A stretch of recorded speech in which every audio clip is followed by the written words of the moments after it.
குளத்துல குளிச்சாலே மனசுக்கு ஒரு சந்தோஷமா தான் இருக்குதுப்பா. இதுக்கு ஆமான்னு சொல்லணும்டா. தொட்டதுக்கெல்லாம் வாழ்க வாழ்கன்ட்டு.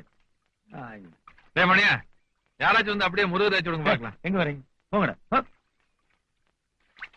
மகாமகத்துக்கு மகாமகம் தான் நான் மனசாட்சியோட பேசுவேன். நீங்க குளத்துல குடிச்சீங்களா? எனக்கு கும்பகோணம் மகாமகன் ஞாபகம் வந்துருச்சுங்க. ஏன் நான் இன்னும் 2 மாசத்துல ஆட்சி கிடைச்சிட்டு எலெக்ஷன் வைப்பாங்க போல இருக்குதுங்க. கட்சிக்குள்ள உங்களுக்கு சீட்டு கிடைக்கவே கிடைக்காதுன்னு பேசிக்கிறாங்க. அப்படியே கிடைச்சாலும் ஜனங்க உங்களுக்கு ஓட்டு போட மாட்டாங்க. நான் ஒண்ணுமே பண்ணலையாடா? அதானுங்க, ஏதாவது பண்ணா தானே போடுவாங்க. நீங்க தான் ஒண்ணுமே பண்றது இல்லையே. மணியா மனசாட்சியை பார்த்து சீட்டு கொடுத்ததுல உன்னோட பீரியட் இல்ல. இப்ப டெண்டர் சிஸ்டம். எவன் நிறைய காசு கொடுக்குறானோ அவனுக்கு சீட்டு கொடுத்துருவாங்க. சீட்டு சரிங்கண்ணா, ஓட்டு அது ஜனங்கள போடணும். அந்த காலத்துல நம்ம கட்சிக்காரங்க மட்டும்தான் கள்ள ஓட்டு போட்டு இருந்தோம். அதனால நம்ம வேட்பாளர்களை பெருவாரியான வித்தியாசத்துல அமோகமா ஜெயிச்சிருந்தாங்க. இப்ப நம்ம கட்சியில இருந்து பிரிஞ்சு போனதான் நாங்க கட்சி நடத்துறாங்க. அவங்க கள்ள ஓட்டு பின்றாங்களே. ஒரு தொகுதியில மொத்த வாக்காளர் எண்ணிக்கை 3,56,000, பதிவான வாக்கு 5,86,000. எப்படி? அதனால ஜனங்க காலில் விழுகிறத தவிர வேற வழியே கிடையாது.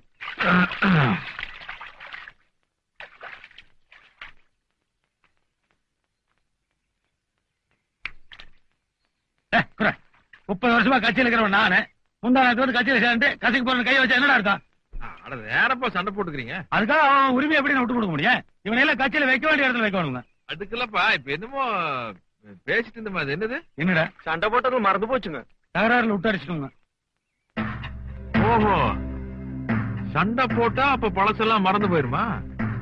அப்ப ஜனங்களுக்குள்ள நாமளே சண்டையை மூட்டி விட்டோம்னா நாம செஞ்ச தப்பையெல்லாம் ஜனங்க மறந்துடுவானுங்க, நம்மளுக்கு ஓட்டு போட்டுருவானுங்க. ஐயா அது ஏறப்ப எந்திரிங்க. கசக்கி போடுற ஒரு ஆளுக்கு அன்று வரல. அரசியல் தத்துவத்தையே சொல்லிட்டீங்கன்னா. அரிஜனங்க சேரி எங்க இருக்குது? வடக்காலிங்க. சுடுகாடு தெக்காலிங்க. பணத்தை எப்படி எடுத்துட்டு போவானுங்க? அது ஊருக்குள்ளதானுங்க எடுத்துட்டு போவாங்க. அதுக்கு மேல் ஜாதிக்காரன் விட மாட்டானுங்க. இல்ல கஷ்டங்க, விட மாட்டான். அதான் நமக்கு தேவை. முட்டாளையா நீ என்ன பண்ற? நம்ம ஒரு 10 பேரை செட்டப் பண்ணிட்டு இந்த டீ கடை, பொட்டி கடை, கோவில் திண்ணை இங்கெல்லாம் போய் உட்காந்துக்க. கருப்பன்னு ஒரு அரிஜன் செத்து போயிட்டானாமா, அவன் பணத்தை இந்த வழியாத்தான் எடுத்துட்டு போக போறான் அவன் சொல்லு. இந்த மாதிரி சொன்னோம். இந்த மாதிரி கோயில்ல சாமி சாட்டிருக்க நேரத்துல ஒரு தாழ்த்தப்பட்டவனுடைய பிணத்தை எடுத்து ஊருக்குள்ள போனா சரியா வருமானு கேட்டோம்.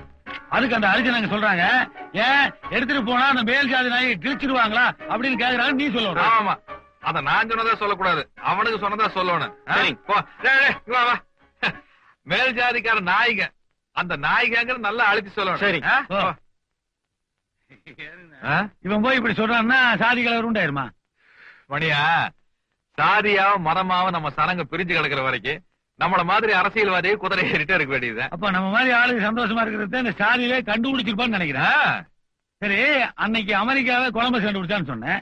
இந்த சாதி கருமாந்திரத்தை யாரு கண்டுபிடிச்சுவேன்? மந்திர மோதிரம் கண்டுபிடிச்சானுங்க, மந்திரிமார்கள் அதை கட்டிய பிடிச்சிட்டானுங்க. ஓ, அப்ப இந்த ஜாதி கருமாந்திரத்தை ஒழிச்சிட்டோம்னா ஜனங்க நிம்மதியா இருப்பாங்க போல இருக்கா? ஜனங்க நிம்மதியா இருப்பானுங்க, நாம தான் சோத்துக்கு டிங்கி அடிக்கணும். உனக்கு வேற ஏதாவது தொழில் தெரியுமா? தெரியாது, அரசியல் தான் தெரியும். போய் 10 வைப்பேன்.